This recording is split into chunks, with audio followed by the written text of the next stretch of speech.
Here's how to build a skills matrix. First, head to the Skills tab and click Create Custom Matrix. And then give your matrix a name. Typically, this would be a department, a workstation, or a functional area. Next, choose your display method. You've got a few options for showing competence levels, but I still prefer the classic circle quadrant view. Old school, but effective. Now, assign 1 or 2 matrix owners. They can receive weekly reminders about expiring training, planned activities, or anything on the matrix that requires attention. This helps maintain rigor in your system, instead of relying on memory or hope. Next are your training level texts.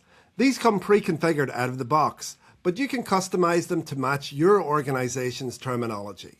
Then, add your training associates. In this demo, I'm keeping it simple, but you can add people individually or use the bulk upload workflow if you're onboarding larger teams. Once your people are added, it's time to add your SOPs or training items. If you're using tags, this becomes really efficient because you can pull in groups of SOPs instantly, instead of selecting them one by one. Finally, choose whether signatures are mandatory for future training updates. That means both trainer and trainee sign off the record, adding another layer of accountability and compliance. You can also set target competency scores to highlight gaps directly on the matrix.